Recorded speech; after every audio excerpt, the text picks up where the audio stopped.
Sí.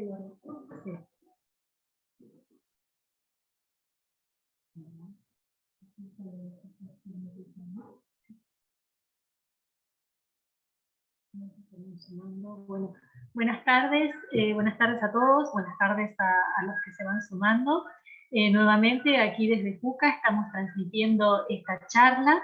Esta charla es parte del ciclo de encuentros sobre cáncer de colon que estamos teniendo este mes de noviembre. Hoy nos van a acompañar médicos especialistas en oncología clínica del Instituto Alexander Fleming, el doctor Juan Manuel O'Connor, el doctor Federico Esteso, la doctora Lucina Bruno, que seguramente ustedes ya los están viendo en pantalla, a quienes por supuesto saludamos y les agradecemos mucho por esta colaboración.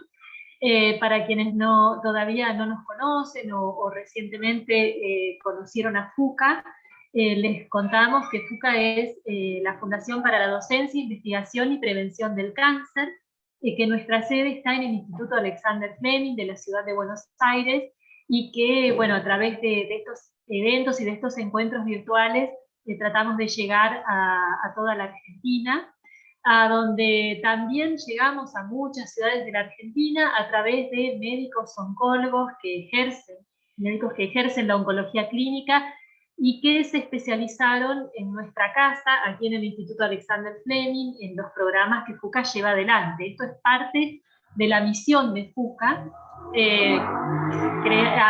promover o ayudar a la formación de médicos especialistas en oncología. También aprovecho para contarles que aquí tenemos un centro de investigaciones oncológicas que trabajamos en mejorar e investigar sobre los tratamientos del cáncer, y la tercera parte de nuestra misión, que es la prevención, en definitiva es lo que estamos tratando de hacer ahora, de llegar a ustedes, de llegar a toda la comunidad, informando y transmitiendo mensajes y recomendaciones en cuanto al cuidado del paciente oncológico, en cuanto a los tratamientos, y tratando de responder a todas sus dudas.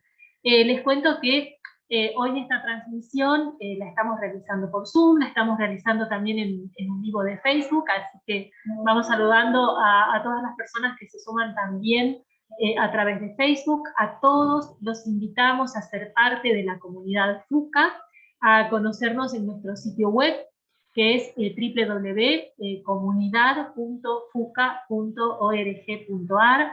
Allí van a encontrar muchas propuestas de actividades, charlas. No todo es charlas sobre cáncer, también estamos preparando para todos ustedes un ciclo de charlas y de encuentros muy lindos sobre temas variados, inclusive hasta para entretenernos y para distraernos un poco, que creo que en estos tiempos todos los necesitamos, y actividades también pensadas especialmente para las personas que tienen cáncer o que están cercanas a otras que están en este momento cursando un cáncer. Bueno, les recordamos también que el martes que viene será la última charla de este ciclo de cáncer de colon, o destinado a pacientes de cáncer de colon, y va a ser sobre el tema de la nutrición, y va a estar con nosotros la licenciada Gabriela Santos Mendiola, que es jefa de nutrición del Instituto Alexander Fleming. Bueno, para terminar mi parte, nuestro agradecimiento muy especial, por supuesto, al Instituto Alexander Fleming, que es desde donde realizamos estas transmisiones, y donde funciona la sede de FUCA, desde donde desarrollamos nuestros programas. Y agradecer también a dos empresas que están apoyando este ciclo, que son el Laboratorio Merck y el Laboratorio Servier. Estas empresas, a través de sus donaciones, hacen posible todo el trabajo de FUCA, no solo estos eventos, sino también hacen posible que podamos hacer frente a las becas. Que hoy en día tenemos 15 médicos becados por FUCA en este momento, tenemos también investigadores becados, y agradecer también a muchas personas individuales que a través de sus donaciones hacen posible nuestra actividad. Recibimos donaciones de montos muy diversos, cada uno por supuesto de acuerdo a sus posibilidades, y a ellos muy especialmente le agradecemos. Así que bueno, no los entretengo más. Ustedes quieren escuchar a nuestros doctores, a sus charlas. Les recordamos que también la idea de estas charlas es responder a sus preguntas. Pueden transmitirlas a través del chat o mejor a través de la sección de preguntas y respuestas, y allí se recibirán las preguntas por escrito y los doctores las irán respondiendo. Así que bueno, nuevamente gracias y les paso el micrófono a los doctores. Muchas gracias y corto yo mi audio. También que esta reunión se está grabando para que lo sepan y a partir de mañana va a estar subida a nuestro sitio web, al sitio web de la comunidad JUCA. Así que bueno, los saludo yo y los dejo en manos de los doctores, ahora sí, en serio.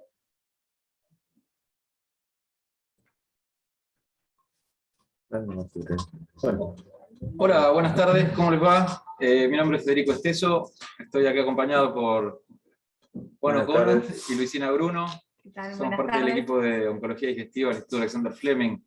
La idea era hoy charlar un poco más sobre cáncer de colon, estas charlas que hemos venido teniendo, hemos hablado sobre estrategias de diagnóstico precoz, prevención, sobre cirugía la semana pasada, y hoy era abarcar algunos otros tópicos que no habíamos tocado respecto al cáncer de colon.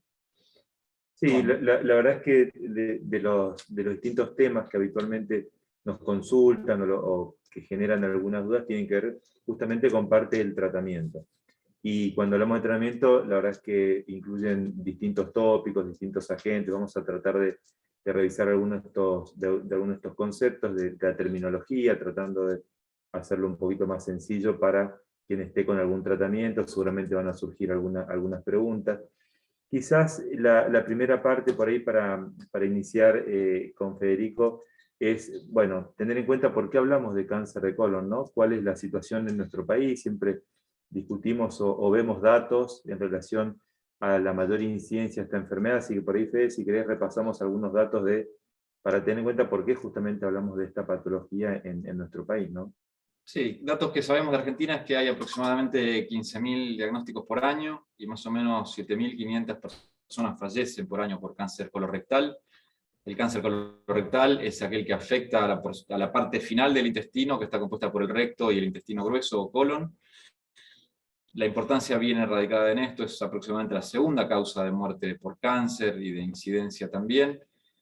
Con muchos otros tumores, aparece sobre todo en gente grande, tiene aparición a edad promedio cercana a los 65, 67 años, y eso es lo que habíamos hablado alguna vez, de que explica que uno trata de buscar estrategias de ir a diagnosticarlo precozmente en personas sobre todo mayores de 50 años, con alguna discusión si tiene que ser encima de 45 o arriba de 50 años, en población sin factores de riesgo. Pero la importancia radica en esto, que es un tumor muy frecuente y sobre el que tenemos muchas herramientas para mejorar en disminuir ese número de diagnósticos y mejorar el diagnóstico precoz y disminuir la mortalidad. Claro, inclusive en nuestra región, ¿no? Si uno lo compara con distintos países en Latinoamérica, aún en esa situación, al igual que Uruguay, por distintos factores, vemos claramente que hay un incremento en la incidencia. Y un tema actual también con esto, que quizás por ahí tanto Luisina como Federico pueden comentarnos, es en relación a la pandemia, ¿no? ¿Cómo se ha visto, quizás empezando un poquito con el diagnóstico, pero en el tratamiento específicamente? ¿Cuál fue digamos, qué encontramos nosotros en nuestra práctica en función a lo que hemos vivido y que todavía estamos en esta situación? ¿Cómo ha cambiado un poco la práctica? No sé, a lo mejor Luisina puede empezar a contarnos su percepción en este sentido, ¿no? Dos cosas que nos pasaron con la pandemia específicamente en cáncer de colon, algunas se habrá hablado capaz la primera charla, y es que siempre se habla de hacerse el control de la colonoscopía, y justo en la pandemia la primera indicación fue por ahora suspendan las colonoscopías, y después se retomaron, pero fue muy difícil que a la gente realmente le llegara ese mensaje. Entonces hoy día estamos retomando esos controles que quedaron de gente sana para hacerse su primer colonoscopía la primera vez, así que los que estén acompañando ahí, recuerden que esto toca a partir de los 50 años, 50 a 51, si es que ocurrió esto de la pandemia. Lo segundo, que nos tuvimos que adaptar a algunos tratamientos, cuando había pacientes que estaban haciendo quimioterapia, y a veces en colon tenemos que hacer quimioterapia de una forma preventiva, y a veces tenemos que hacer quimioterapia de una forma de tratamiento, digamos, porque el tumor hay que achicarlo porque se fue fuera del colon, etc. Y lo que nos encontrábamos era con esta situación de tener que hacer un tratamiento por ahí necesariamente o urgente en alguien que necesitaba achicar su tumor, pero a su vez no queríamos exponerlo a que tuviera bajas las defensas para exponerlo a COVID, cuando no teníamos la vacuna, sobre todo, ¿no? Las vacunas. Entonces hubo que hacer algunas adaptaciones, que por suerte creo que ya veníamos en esa línea. Por ejemplo, cuando era preventivo sabíamos que podíamos pasar de 6 meses a 3 meses, y vimos que era en algunas situaciones prácticamente lo mismo, y entonces hubo como una mayor adaptación a hacer 3 meses en algunas situaciones de cáncer de colon operado y preventivo. Y en otros hubo que elegir algunos esquemas que no bajen tanto las defensas, o que se pudieran dar en periodos más cortos que permitieran manejar mejor la baja defensa, o agregar alguna vacuna, que a veces algunos conocen, vacunas que hacen que aumenten las defensas para que no baje tanto por la quimio. Todo eso nos pasó. Por suerte creo que no hubo mayores dificultades y lo pudimos manejar bien. Lo discutíamos cada caso entre todos, ¿no? Claro, o sea que hubo adaptación del tratamiento. Esto por ahí quien nos escucha seguramente lo habrá vivido, quien estuvo o requirió algún tratamiento. Hubieron modificaciones que fueron adaptaciones a esta situación. Un tema que surgió con esto era el tema justamente cuando empezó la vacunación. Y ahí fue un gran, para mi punto de vista, quizás un poquito lento, estuvimos en reaccionar, pero por ahí a lo mejor Fede nos comenta, porque la pregunta es, bueno, ¿los pacientes con cáncer son una población que tiene más riesgo o no? Esto, ¿cómo lo ves vos?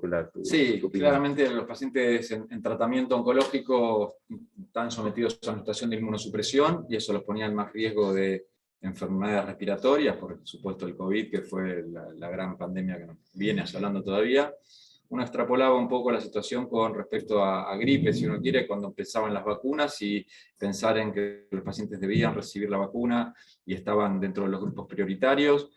¿Qué nos enseñaron los infectólogos? Que estos pacientes deben recibir la vacuna. Estaba la chance de que si estaban haciendo algún tratamiento inmunosupresor generaran una reacción inmunitaria un poco menor, pero bajo ningún punto de vista esto les sometía a más riesgo de efectos adversos.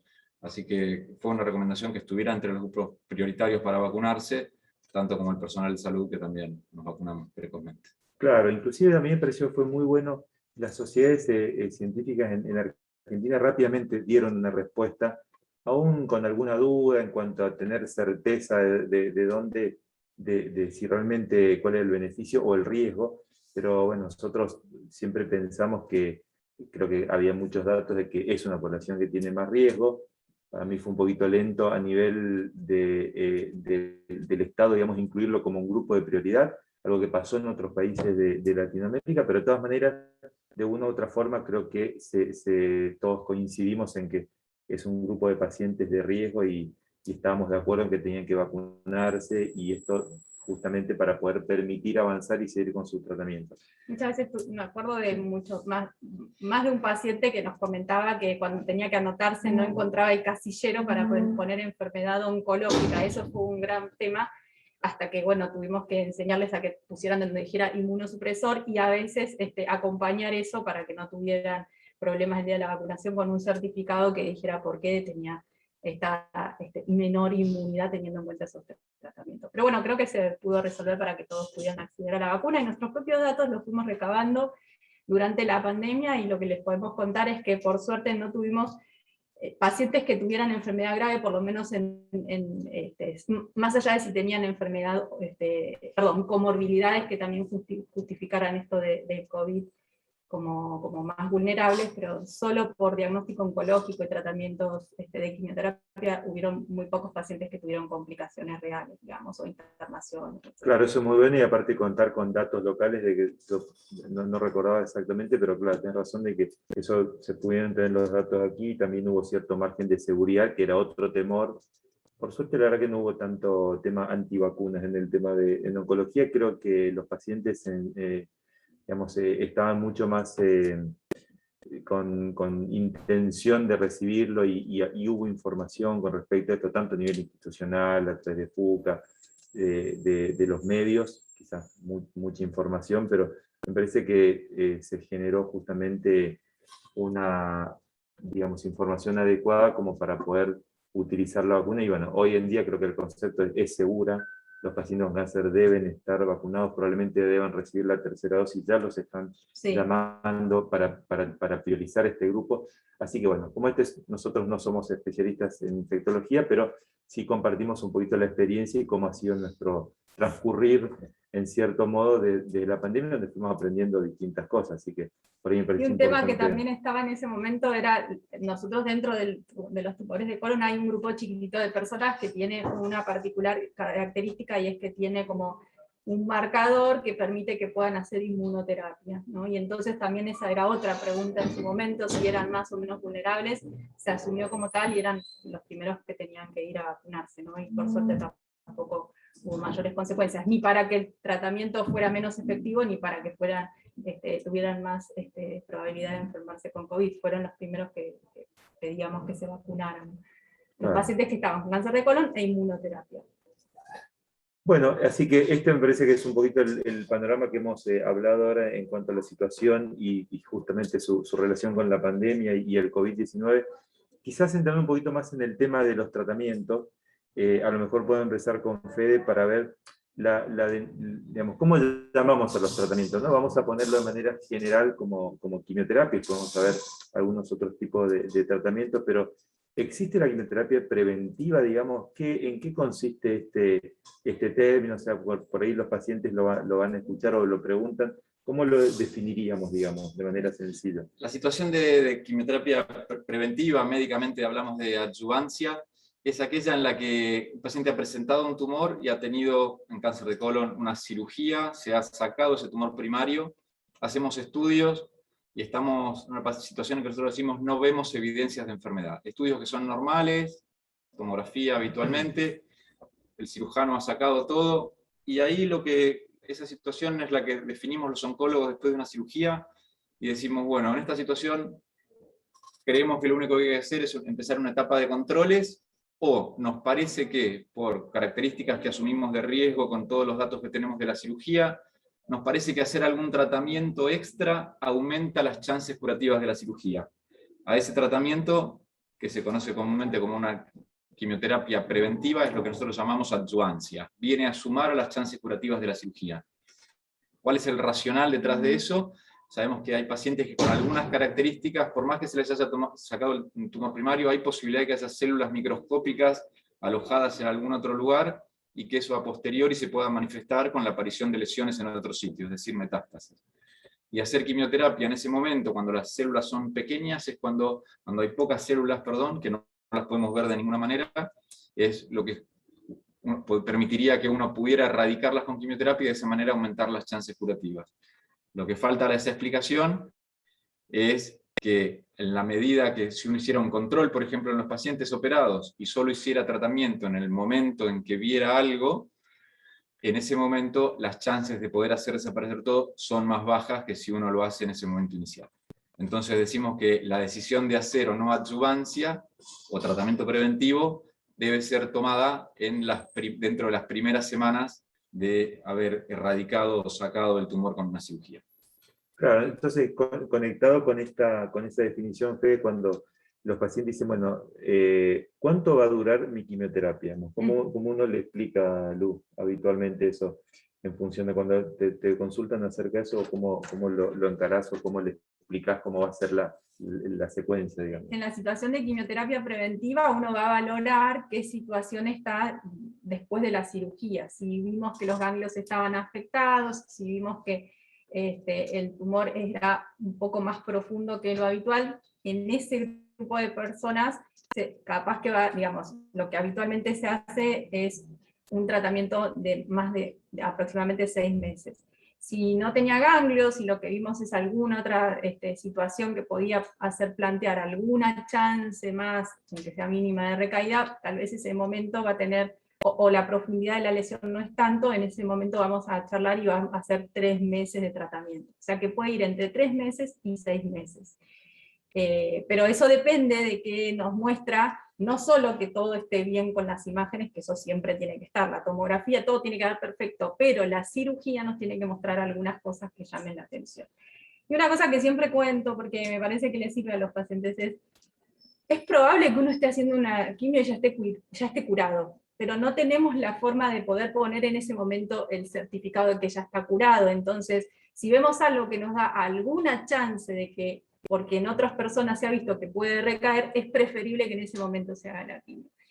Entonces uno acompaña, por supuesto que si uno ve que si la quimio está muy pesada, va a tener que bajar la dosis, ver hasta qué momento se hacen esos 3 o 6 ciclos, digamos. Siempre tratamos de cumplirlo, pero también va a ver cómo va cada paciente.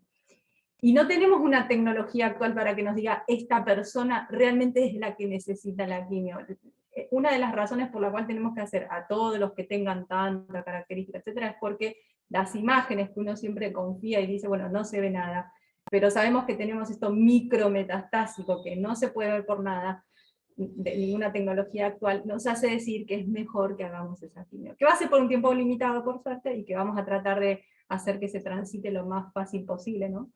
Yo creo que también tenemos en este momento que aclarar que durante mucho tiempo la quimio tenía como uno hablaba de quimio y hablaba de ciertos efectos adversos como pegados, y hoy sabemos que hay algunas quimios, por lo menos en digestivo, que no tienen esos efectos adversos tan poco agradables. Por ejemplo, habitualmente en tumores de colon no se cae el pelo.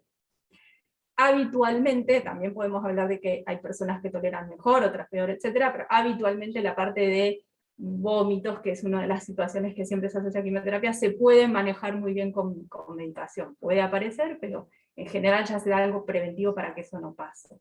Tal cual. Ahí entonces es mucho más tolerable, sí. ¿no? Bueno, por eso a veces nosotros asumimos, cuando hablamos con los pacientes del tiempo de tratamiento, pero es algo que para el paciente siempre es importante porque establece como etapas, ¿no? Mira, vamos a hacer una primera etapa, que va a durar 2, 3 meses, entre 3 y 6 meses es el promedio de tiempo. A veces no está tan definido, pero es muy bueno preguntar y tratar de que uno lo vea como etapas en el seguimiento, con tratamiento, con los controles, con los estudios que contaba Luisina, y entonces eso también ayuda a uno a tener un poquito más de idea de cómo va a ser la evolución, ¿no? Y suponiendo ahora, vamos a hacer un role-playing con el doctor Esteso. Doctor Esteso, la quimioterapia es terrible. ¿Mito o realidad? ¿Cómo le explicás vos a una persona cuando tiene este concepto, ¿no? Que muchas veces puede pasar? Mito.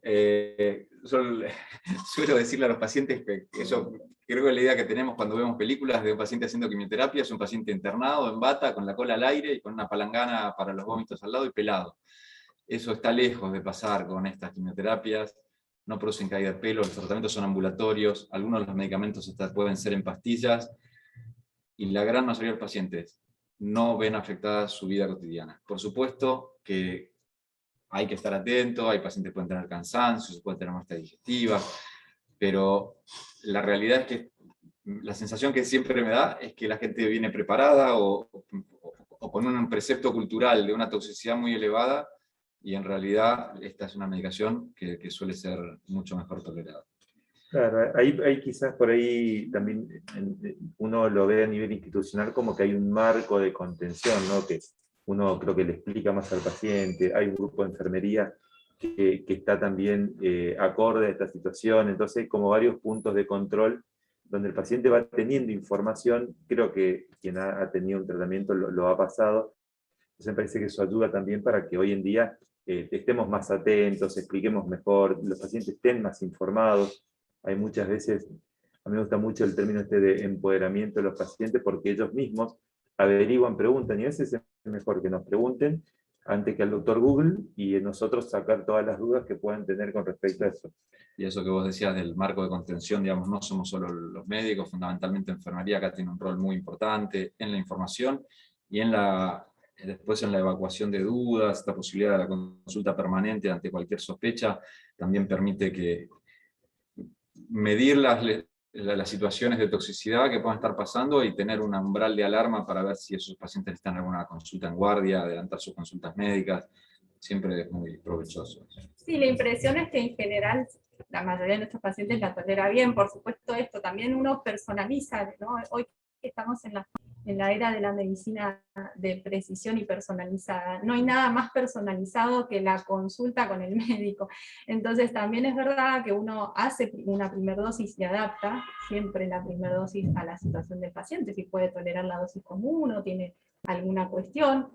Por ejemplo, otro mito que surge a veces es que por edad algunas quimios se pueden dar y otras no, y nosotros vemos que no es siempre el tema de la edad, sino la situación biológica de cada persona. Hoy la edad es un tema, pero no hay muchas personas de cierta edad mucho más sanas, digamos, porque tienen una historia de haber hecho ejercicio, etcétera, que una persona de una edad temprana. Entonces, eso se va adaptando, y siempre después de una primer quimio, por supuesto, va a haber una consulta enseguida, y si hubo algún efecto indeseado más molesto que lo esperado, también se va a dar una vuelta para que esa medicación se pueda tolerar el tiempo que necesitemos, los 3 meses o los 6 meses. Sí. Bueno, aprovecho ahí, te hago una consulta. Estamos hablando de cáncer de colon y recto. ¿Por qué no nos contás ahí un poco? ¿Hay diferencias? ¿Qué es el recto? ¿Qué es el colon? ¿Eso implica algunas diferencias terapéuticas? Claro, muchas veces nosotros denominamos, ¿no?, como cáncer colorectal, y el recto lo incluimos porque es la parte final o distal justamente de todo el intestino grueso. Y eso tiene algunas implicancias, no solo desde lo que es la localización, sino también desde el abordaje de tratamiento. Entonces, por ejemplo, en algunos casos se incorpora el concepto de la radioterapia, que es un tipo de tratamiento en oncología, lo habrán escuchado y se utiliza en muchos modelos de tumores, pero en colorectal, específicamente en recto o en ano, que es la parte distal justamente del tubo digestivo, en muchos casos se incorpora esta estrategia de tratamiento y a veces se combina con la quimioterapia, tratando de lograr la mayor erradicación posible de la enfermedad, justamente porque, bueno, acá viene el otro concepto a veces del ano contra natura, la cirugía, etcétera, que hace referencia cuando justamente está en una localización de este tipo, aunque no siempre requieren este tipo de cirugía. Hoy en día, con los tratamientos actuales, hay muy buenas chances de tener una remisión, y no en todos los casos necesitan cirugía. Siempre, por supuesto, que todo esto se discute, es un área más compleja a veces para la decisión, entonces tenemos que siempre trabajar en equipo, el oncólogo, el médico especialista de radioterapia, que es un radio-oncólogo, sería, que está abocado justamente a la planificación de este tratamiento, y el cirujano va siempre de la mano con nosotros para hacer la evaluación. Pero bueno, que sean como algunas de las cosas que uno podría tener en cuenta cuando hace referencia a esta parte distal, ¿no? Pero siempre van a ver que está como colorectal justamente porque es parte del tubo digestivo y también necesita un abordaje muy particular, ¿no?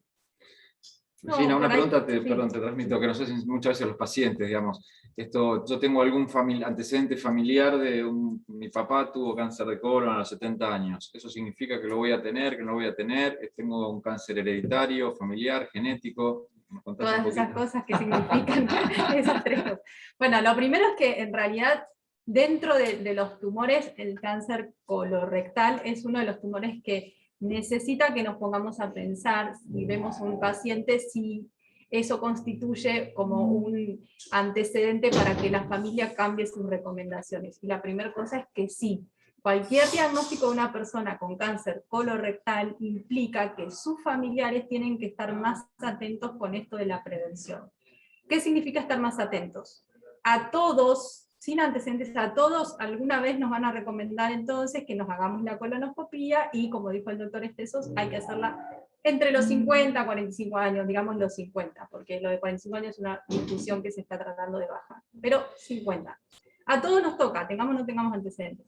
Si yo tengo un antecedente familiar, o soy la primera persona que tengo este tumor en mi familia, es importante que en la familia se adapte y se tiene en cuenta qué edad apareció. Si la persona tuvo un diagnóstico de cáncer de colon de muy grande, en realidad mucho, por ejemplo 70 años, mucho no va a cambiar, pero sí es importante que se hagan esos controles, alrededor de los 50 años. Por ahí lo que va a cambiar es que lo van a hacer cada 3 a 5 años.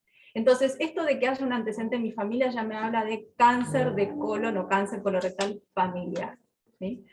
Pero ¿qué pasa? Puede pasar que en mi familia haya más de un caso, o que alguien se enfermó de joven. Entonces esos son los casos que nos hacen pensar que no es solo el antecedente familiar lo que puede estar influyendo, y de fondo tal vez hay un factor que se puede medir como de predisposición, y es un gen de predisposición, ¿sí? Entonces, lo que hacemos en Fleming es A todas las personas que se operan o tienen una biopsia de cáncer colorectal, le empezamos a medir a la biopsia algo que nos permita decir si puedo sospechar o no de que haya de fondo algún cáncer hereditario, de esos que hay un gen realmente en la familia. Si no lo hay, recomendamos que igual se controle. Pero si sí hay algo en la biopsia llamativa, esa es la familia que vamos a pedir que se analicen los genes. Entonces, en las familias donde hay alguien joven, más de un caso, jóvenes antes de los 50 años, hay más de un caso, aunque no sean a edades tan jóvenes, o se junta dentro de una familia antecedentes de colon con antecedentes de cáncer de útero endometrio,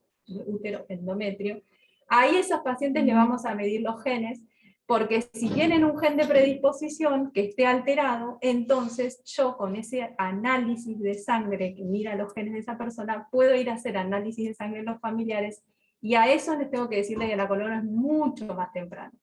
Si encuentro un síndrome de predisposición, un cáncer colorectal con componente hereditario, que se llama.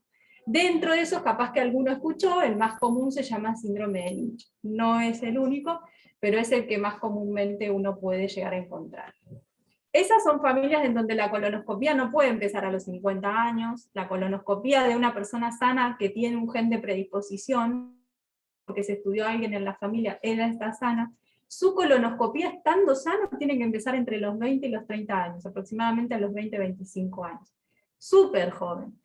¿Pero por qué? Porque a esas personas, a esa edad, no a todos, pero a esas personas a esa edad le pueden empezar a aparecer pólipos. Y si yo le hago una colonoscopia y le saco el pólipo, evito que de grande tenga, más adelante si lo dejo el pólipo, ¿no? Pero si lo saco, evito que tenga un cáncer colorectal. ¿Sí? Entonces, esos son los pacientes que nosotros tenemos como una parte de la clínica que los busca especialmente y que trata de entonces adecuar la prevención. Esto suena muy fuerte y lo que tenemos para decir que como buena noticia es que es muy infrecuente, pero existe, entonces hay que buscar.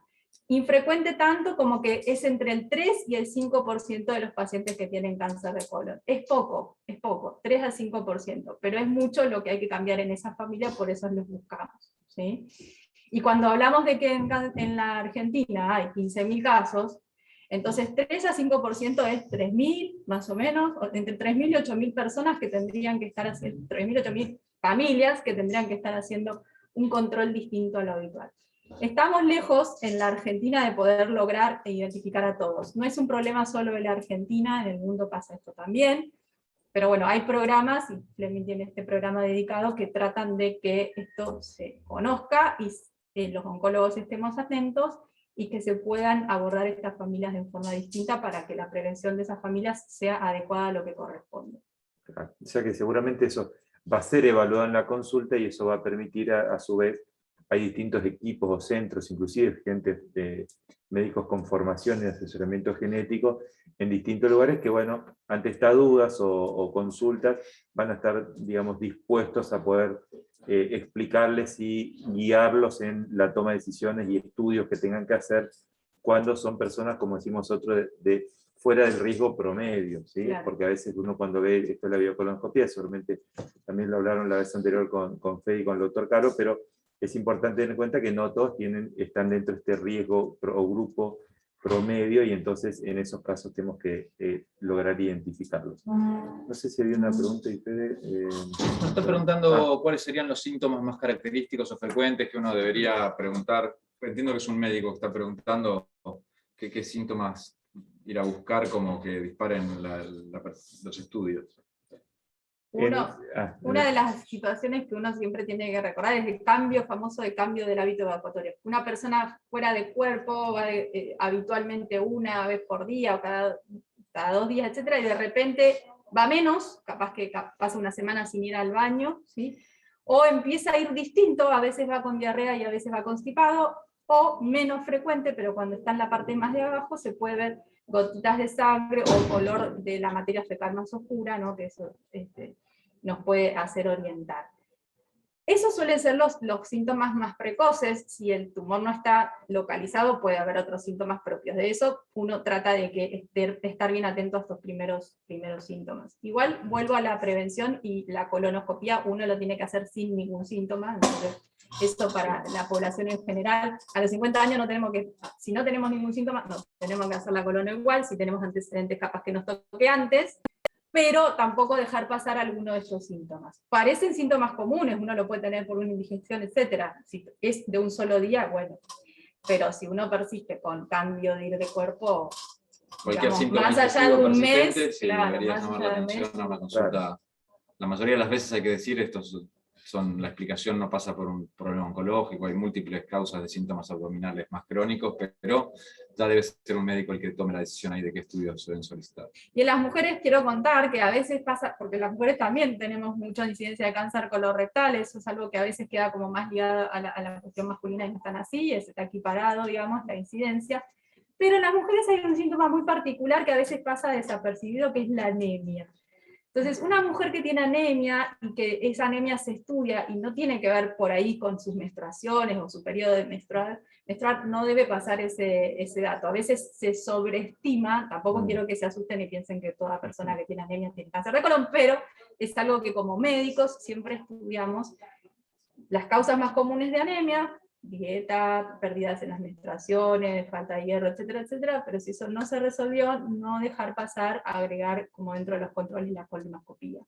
Perfecto. Bueno, yo te llevaría a otro campo, digamos, y ya pensando en pacientes que hacen tratamientos y demás, si nos das un pantallazo, ¿qué es lo que te parece que ha cambiado más en cáncer de colon en los últimos años, digamos?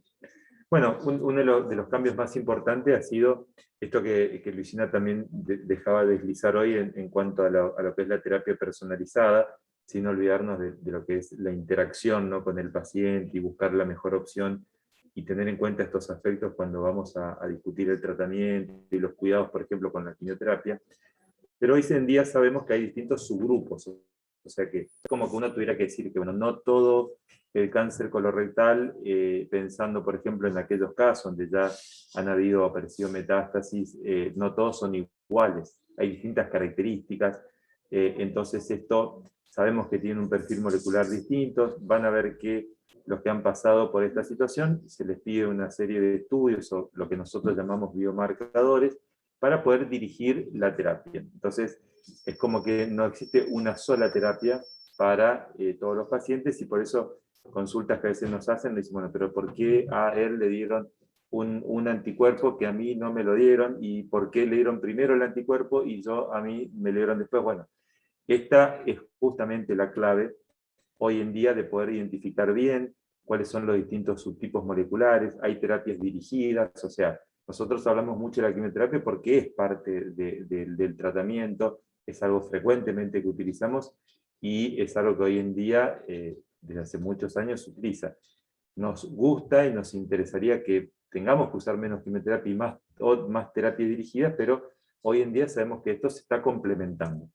Entonces, no es raro, no es infrecuente que escuchen el término de KRAS mutado, hay expresión de genes que hacen que los tumores tengan distintas características, y eso justamente a nosotros nos orienta para saber qué tipo de terapia, y a veces la secuencia del tratamiento es diferente para alguien que tiene este KRAS que para alguien que no lo tiene, y esto es lo que nosotros llamamos, además de la quimioterapia, los agentes biológicos o terapia dirigida, que son anticuerpos monoclonales que se suman al arsenal que nosotros tenemos con el uso de la quimioterapia, y esto hace que justamente potencie por distintos mecanismos de acción la posibilidad de un efecto antitumoral. Este tipo de terapia es un tipo de tratamiento que se utiliza intravenoso y que tiene unas características particulares, no tiene los mismos efectos que la quimioterapia. Quizás por ahí tanto Fede, vos como Luciana pueden contar. Vamos a hacer el grupo cetuximab, panitumumab y el grupo bevacizumab. Bueno. Digo porque son los anticuerpos y después vamos a ir exploralmente. Algunos por ahí lo escucha hablar como terapias biológicas, ¿no? Son estas que vamos a hablar ahora, los famosos anticuerpos o antiangiogénicos. Son medicaciones que habitualmente sumamos a la quimioterapia, o sea, complementan, vienen a sumarse a un esquema de quimioterapia. De los que yo me toca tocar son cetuximab y panitumumab, tienen el mismo mecanismo de acción, tienen un subgrupo molecular definido y también para una localización intestinal definida. Un efecto adverso muy particular que tienen es que tienen toxicidad a nivel de la piel y de las uñas, alrededor de las uñas. Eso es algo a lo que los oncólogos no estábamos muy habituados, estábamos más habituados a toxicidad de la quimioterapia, y eso nos ha llevado a tener que trabajar en conjunto con dermatólogos, a tener dermatólogos en los equipos de tratamiento de los pacientes oncológicos. La toxicidad más común es lo que se llama rash acneiforme, que es ni más ni menos que una presentación de acné, como brotarse a nivel cutáneo, con las mismas características que el acné juvenil, a nivel de la cara, del pecho, de la espalda. Un fenómeno que sabemos que aparece alrededor de las 2 semanas de comenzar el tratamiento y que puede ir fluctuando durante el mismo, y para el cual tenemos algunas herramientas preventivas que son muy parecidas a las que se usan para el tratamiento del acné, y hasta tratamiento sintomático más específico en el que casi siempre necesitamos la ayuda de un dermatólogo. Son medicaciones que cada vez estamos usando más y que para las que ya sabemos que trabajar en equipo también en el manejo de las toxicidades lleva a que tengamos mejores resultados, más posibilidad de que los pacientes reciban la medicación con menos toxicidad, mejor tolerancia, y en eso, bueno, Marcela Moreno la nombramos, es nuestra dermatóloga de cabecera y con la que realmente nos salva mucho y nos ayuda a nosotros y a los pacientes a poder hacer mejor tratamiento. Sí, porque es una dermatóloga, eso está bueno, es una dermatóloga del equipo oncológico que está acostumbrada a esta medicación, que por supuesto no todos los dermatólogos están acostumbrados a ver, ¿no? Una toxicidad, déjame decir, medio llamativa, es que hace crecer las pestañas. Pero bueno, no es el crecimiento de pestañas que por ahí alguien querría, ¿no? Así, pero muy particular. Sí, los ojos quedan como muy de dibujito animado a veces con las pestañas tan grandes. Bueno, y la terapia esta antiangiogénica. La terapia antiangiogénica, muchas veces el angiogénico o el biológico también, ¿no? Que es un compañero en cuanto a lo biológico de las medicaciones que contó el doctor Federico Esteso. Una primera aclaración que voy a decir con esta situación: no se usa como medicación preventiva, no tiene utilidad. Se han intentado ver si tenía utilidad y se vio que en ese momento de la medicación preventiva postquirúrgica del tumor que se va a curar y que fue agarrado muy a tiempo no es una cuestión que nos va a ayudar, ¿sí? Y en todo caso va a dar más problemas que ayudarnos. Eso ya sabemos que ahí no lo usamos. Entonces lo usamos cuando hay, por ejemplo, que achicar alguna lesión que se fue del colon, una metástasis, y que necesitamos ver si podemos operar a esos pacientes, porque el cáncer de colon se puede operar y considerar una situación similar a haberse curado en algunos pacientes, ¿no? Esa es una situación muy particular que tiene cáncer de colon, que a veces una metástasis del hígado se puede operar junto con el primer tumor, y ahí pensar que ese paciente potencialmente está curado. El tiempo nos va a ir dando la razón en esos casos.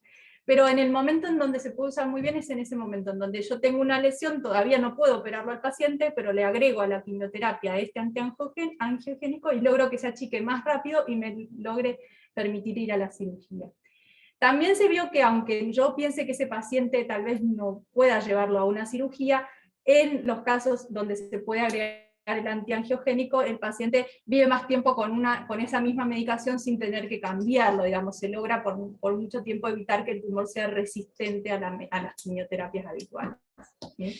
La diferencia con el grupo de los biológicos que contó el doctor Esteso es que acá no tengo un marcador para decir a este le va a servir súper bien y a este no le va a servir tanto, o a esta, ¿sí? Entonces se da justamente cuando no se puede dar esa medicación o si tengo que achicar alguna lesión específica. El famoso bevacizumab es la medicación. Pero tengo que tener en cuenta algunas cuestiones. Por ejemplo, que si es muy probable que como actúa sobre los vasos, y esa es la razón por la cual hace que los tumores se achiquen, porque los deja como sin nutrientes a los tumores, me puede dar algunos efectos adversos vinculados a eso. Por ejemplo, sobre los vasos me puede dar mucha hipertensión arterial. Entonces yo sé que eso me puede dar, lo envío al cardiólogo para que vaya controlando la presión, y en todo caso se ajuste la medicación, o agregue una si ya tiene, o empecemos con una medicación para la presión. Pero si vemos que eso se descontrola, a veces tenemos que suspender el bevacizumab. O si la persona tuvo recientemente un infarto, etcétera, no va a ser la mejor candidata para usar esa medicación. Otra cosa que hace sobre los vasos en general, además del tumor, sobre los vasos comunes, es que puede retrasar la cicatrización de algunas heridas. Entonces, si yo, por ejemplo, tengo un tumor que tiene en alguna zona alguna úlcera, y está en una zona muy complicada, y yo tengo miedo de que esa úlcera pueda tener alguna complicación para la persona, entonces ahí no le voy a dar el bevacizumab, voy a elegir si puedo darle la otra medicación, por ejemplo. ¿sí? Y si alguien tuvo un evento de tener un trombo, ¿no? Un coágulo que a veces ocurre en las piernas, previo, y yo tengo que elegir la medicación, capaz que esa no le voy a dar, ¿sí? Entonces hay algunos recaudos que tengo que tener en cuenta para agregar o no estas medicaciones. Pasemos al último grupo biológico, Juan, el grupo estrella. La pregunta del Doctor, ¿puedo recibir inmunoterapia? Bueno, esa es la pregunta del millón, porque la inmunoterapia vino a revolucionar lo que es el tratamiento en oncología. Yo creo que fue uno de los mayores avances en los últimos años, y lo que nosotros podemos decir que específicamente en cáncer colorectal, bueno, siguiendo la misma línea que habíamos hablado previamente, de identificar un subgrupo de pacientes que tienen una característica molecular, son candidatos a recibir esa inmunoterapia. Entonces, no todos los pacientes son candidatos a recibir el tratamiento, por eso muchas veces los médicos no se lo van a ofrecer, o van a ver esta discordancia, ¿no?, que unos pueden hacerlo y otros no, fundamentalmente porque es como una llave y la cerradura, ¿no? O sea, yo necesito tener la llave específica para esa cerradura, en este caso sería encontrar esa característica molecular. Algo contaba Luisina hoy, que tiene un nombre, parece de ciencia ficción, pero es inestabilidad microsatelital, una característica de daño, de alteración en la reparación del DNA, que hace que esos tumores sean lo que llamamos nosotros inmunogénicos, o sea, que sean buenos candidatos para recibir la inmunoterapia, que tiene un efecto antitumoral. Esto no es como las vacunas, no es un tratamiento preventivo, porque a veces hay cierta confusión cuando es inmunoterapia preventiva. En realidad es un tratamiento que está orientado a un tratamiento de tipo antitumoral. No es un porcentaje muy alto en general de pacientes, es un 4 o 5%, pero todo viene a sumar a grupos específicos a donde vamos a ir orientando el tratamiento, y esto es diferente, tiene un perfil de efectos diferente a la quimioterapia, diferente a los agentes biológicos que comentaban Fede y Luisina recién, y a veces ahí incorporamos otros grupos de médicos porque pasan por algunas toxicidades más relacionadas con la parte endocrinológica, gastrointestinal, y también inclusive puede haber trastornos a nivel de piel o en otros órganos. Entonces, ahí se incorpora también en algunos casos para el seguimiento un grupo de médicos que nos ayudan para el manejo de toxicidad. Yo creo que una línea común a todo lo que hablamos, Fede y Luisina, es que de todas las terapias que nosotros estuvimos conversando recién, hablamos de lo que es el control y el manejo de los efectos adversos. Algunos son más frecuentes, otros menos frecuentes. El grupo de trabajo da la contención para que hoy en día el paciente tenga una mejor calidad de vida, o sea, haga su tratamiento. Nosotros le recomendamos hacer actividad física, mantener parte de su actividad habitual, tratamos de interferir lo menos posible, y para ese trabajo es necesario tener todo esto que nosotros estuvimos conversando, ¿no? El control, el manejo de toxicidad. Siempre le decimos a los pacientes que tienen que anotarse todas las cosas que quieren preguntar, porque a veces uno termina con uy, no, me olvidé preguntarle si este problema que tuve es por el tratamiento o no, y eso nos ayuda también a que nosotros podamos monitorear adecuadamente el tratamiento. Pero bueno, eso es un poquito, me parece que también el mensaje de que hay nuevas cosas, hay nuevos tratamientos, aprendemos a manejarlos mejor, tenemos grupos de trabajo que se ocupan de esto para que la persona que tiene que pasar por el tratamiento lo pueda hacer y no tenga que estar en una cápsula en su casa, porque el paciente tiene mucho temor de salir. La pandemia creo que fue otro de los efectos adversos que generó, de uno quedarse y hacer menos actividad o tener más temor. Es lógico, digamos, uno en estas situaciones, bueno, reacciona de distintas maneras, y yo creo que eso queremos nosotros a veces también ahora, en una situación más favorable, desmitificar un poquito, y que, bueno, que hagan actividad, que traten de salir con los cuidados que nos manejamos todos, pero tratar de mantener un poco la actividad diaria que uno haría, ¿no? A veces es una cuestión que los que acompañamos a algún paciente oncológico nos da más miedo a los que acompañamos que al mismo paciente, digamos. Entonces también eso es un mensaje para los que están escuchando, son cuidadores, son familiares. Si ya están vacunados, ahora ya hicieron sus tratamientos, la verdad es que pueden empezar a tener una vida más parecida a la que tenían pre-pandemia, porque ya están pudiendo, digamos, tener sus defensas controladas y bien. Seguir, por supuesto, nadie niega que hay que seguir controlando, cuidándose, usar el barbijo, etc. Pero sí empezar a retomar la vida previa. Vale. No sé si hay alguna otra pregunta, Fede, ahí, o de lo que estábamos conversando, ya si no. Parece que son algunos puntos que hemos ido tratando, algunas parece son preguntas muy puntuales. Bueno, por ahí, última, para ir cerrando un poquitito después de este tiempo que estuvimos conversando de distintos aspectos del tratamiento, cuidado, etcétera. Reflexión final para la doctora Luisina.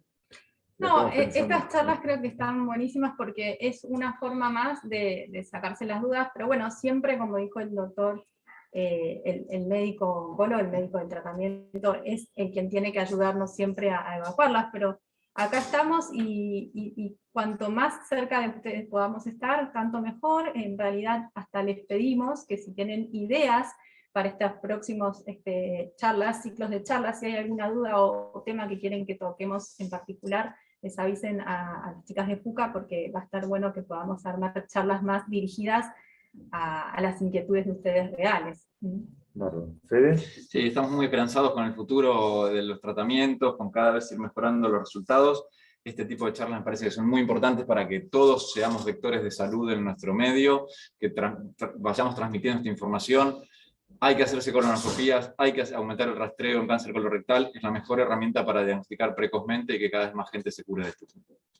Claro, bueno, yo simplemente agradecer a FUCA. FUCA es un medio que nos permite justamente y dirigirnos a la comunidad, de que uno pueda sacarse dudas, preguntar, cuestionar, comentar. Me parece que es muy importante tener este espacio, así que la idea es que esto siga creciendo, que nos acompañen, y bueno, todas las sugerencias, como decía Luisina, que nos quieran acercar, por supuesto serán tomadas como para poder crecer y tratar de ser lo más correcto. Sí, Gabriela. Bueno, en este momento me toca también a mí agradecerles sobre todo a todos ustedes, a los médicos que permanentemente nos apoyan y nos acompañan en estas charlas, agradecerles a los presentes y por supuesto a las empresas que especialmente nos han acompañado en este evento, Merck y Servier. Y de nuevo, invitarlos, recuerden que el martes que viene a las 15 va a estar con nosotros la licenciada Gaby Santos Mendiola para compartirnos todos sus saberes y sus recomendaciones con respecto a la nutrición en el tratamiento del cáncer de colon. Así que bueno, sigan a FUCA, síganos en las redes sociales, súmense a la comunidad FUCA, comunidad.org.ar, comunidad.fuca.org.ar, y bueno, desde acá los saludamos con mucho afecto a todos ustedes y los invitamos a estar en contacto con nosotros. Gracias a todos. Chao.